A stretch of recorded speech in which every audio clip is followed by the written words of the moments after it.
Subhanallah walhamdulillah wallahu akbar. 29th of November 1979, it appeared to be a normal day in the city of Mecca. The Fajr Azan was called and hundreds and thousands of people began to line up outside the gates to go inside to pray the typical Fajr prayer that they prayed daily. However, this day was going to become a black day in the history of the Ummah.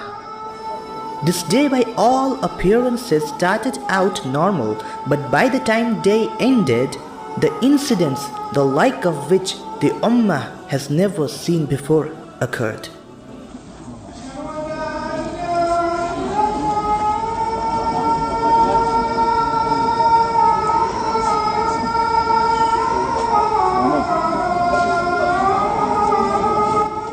This day, 29th of November 1970, corresponds to the first Muharram, 1400 Hijrah, exactly 37 years ago. After the Fajr prayer finished, led by Sheikh Muhammad ibn Subayyid, who is still one of the Imam of Haram, immediately after this, a few gunshots were heard inside the Haram, and then there was some commotion in the first lines and someone got up and grabbed the microphone that the Imam Sumayyid was using.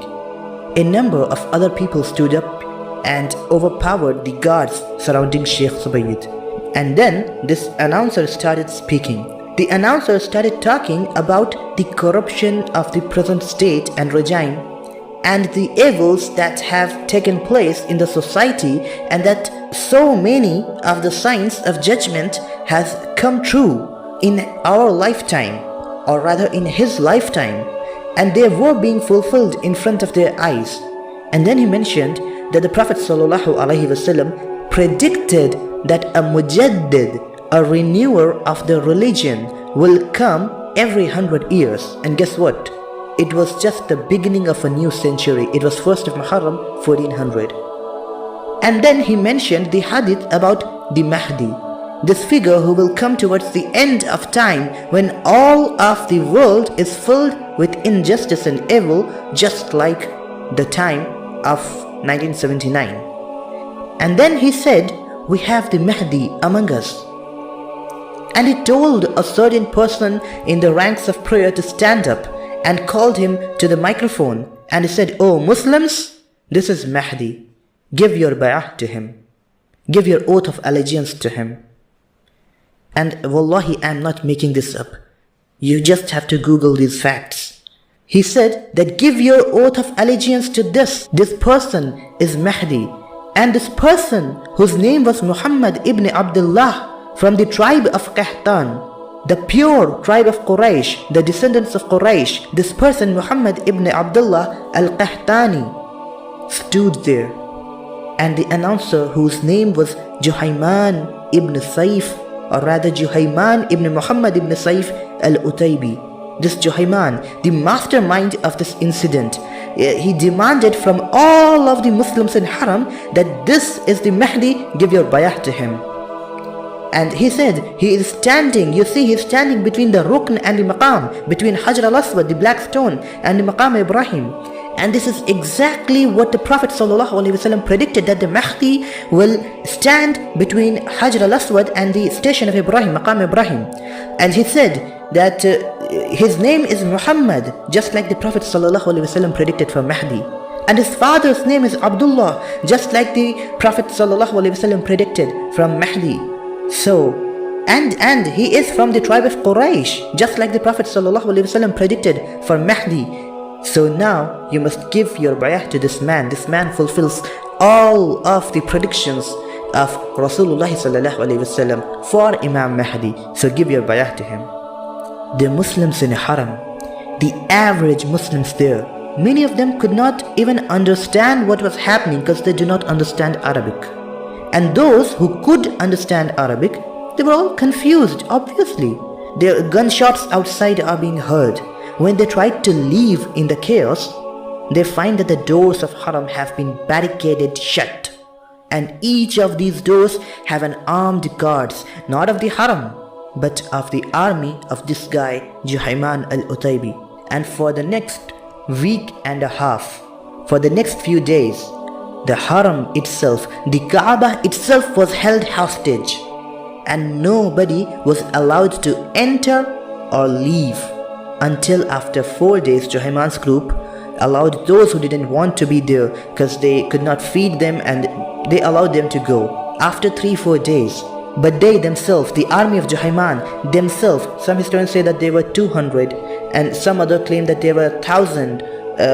On the Wikipedia, if you check, it says around 300 to 400, but then the same Wikipedia contradicts later on, saying it was, if you calculate how many were killed and how many were arrested, it only comes around to 250.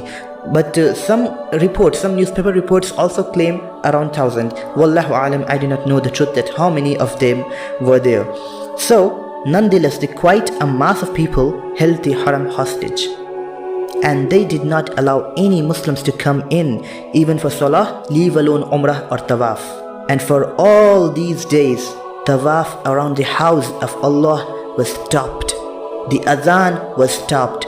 The prayer in Jama'ah for the common folks were stopped.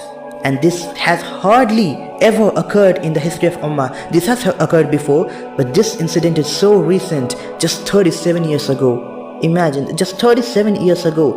And most of us haven't even heard of this incident, subhanallah. As the Fajr of 29th of November 1979 passed to Zuhr, the Saudi police and army absolutely didn't know what was happening. They couldn't figure out what was happening. This was the first time they were dealing with terrorism.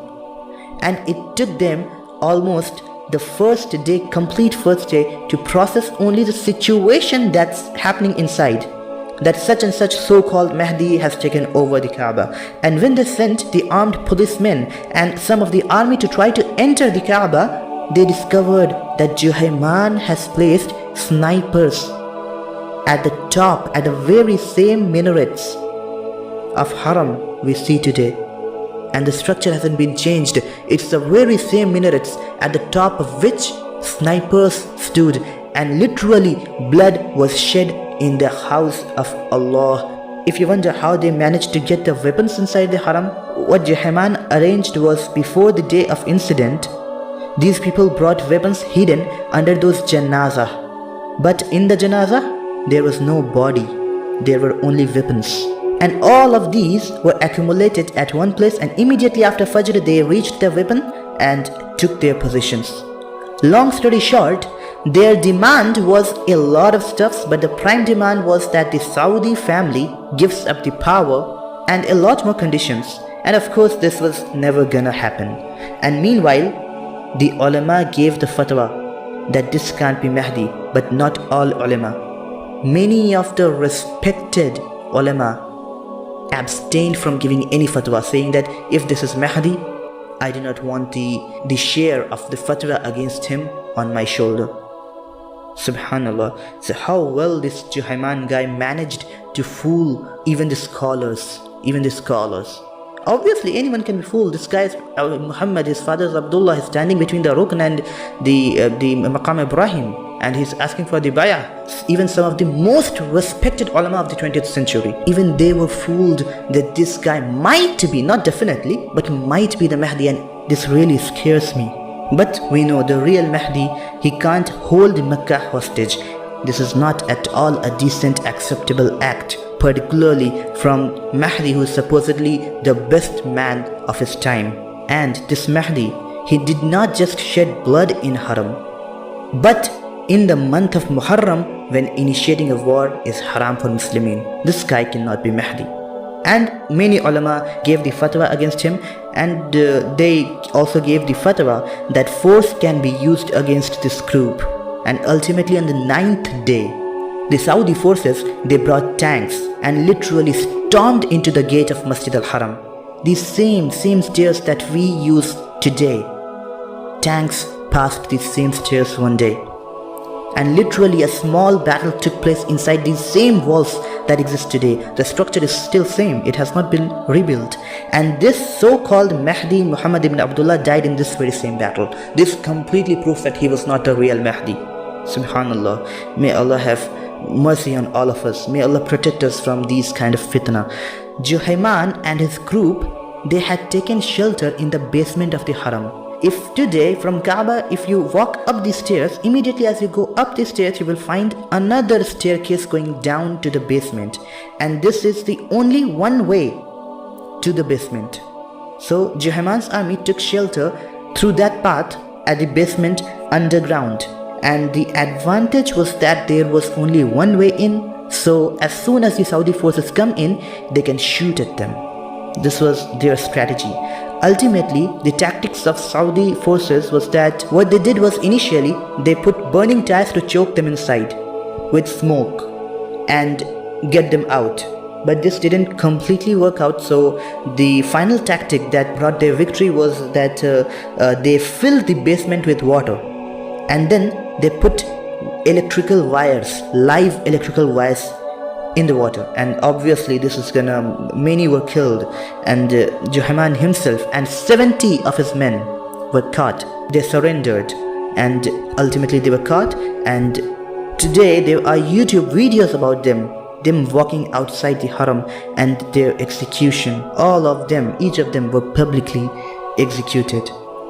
I wanted to tell you this piece of history. Subhanallah, not even 40 years old, just think about it. Yet we know more of what happened 50 years ago in Hiroshima and Nagasaki, more than what happened 38 or 37 years ago in Haram.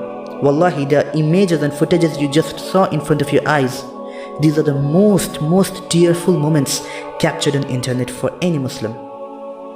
And the only video that comes close to this, according to me, is the video footage of the British forces walking into Jerusalem as victorious and the Muslims being defeated, and as the aftermath of the First World War. Well, I would want to end these emotional moments for all of you. I know it's not easy for you to take this, but I want to end this with a quote, and this is a warning for all of you.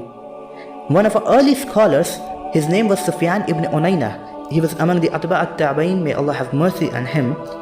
He was once asked, isn't it time that we should wait for Imam Mehdi? And this is a very important question in today's time, because we hear a lot of people discussing about Imam Mehdi, and particularly I have created this video. One of the reasons is that I even saw somebody commenting that he knows a real Imam Mehdi on my own YouTube channel, on my own comments, and particularly on the video where I shared that there are certain signs of Qiyamah that have came true in this very century. And when I see these kinds of comments that Imam Mehdi has come forth in such and such western town, wallahi, I'm really hurt.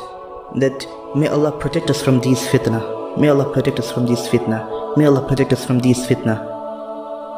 When he was asked, this scholar Sufyan ibn Unayna, may Allah have mercy on him, when he was asked, isn't it time that we should wait for Imam Mehdi, what he replied, I wish that the people of Juhayman thought about this once in their life, and I pray that we all do take this response seriously. Sheikh Sufyan ibn Unayna said, if the Mahdi passes by your house, he was talking about the real Imam Mahdi.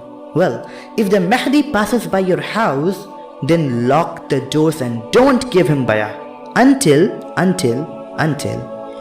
you see that the masses have agreed that he is the Mahdi. Then be among the masses and give him bay'ah among the Muslimin. Don't be the lone wolf. Don't follow a cult inside Islam. Don't follow a sect inside Islam. Well, because the dangers of being misguided are big and the chances of attaining good are few. Inshallah, in our next video, I will bring together all of the authentic narrations about Imam Mahdi at one place, disregarding all the false ones, because we have too many false opinions about this man, Mahdi. And the next video, inshallah, I will start with pointing out the predictions of the Prophet ﷺ that this fake Mahdi did fulfill and didn't fulfill. Meanwhile, I first ask you to think yourself, how would you know that this Muhammad ibn Abdullah al-Qahtani is fake? Let's see if you can judge this out by yourself. Inshallah.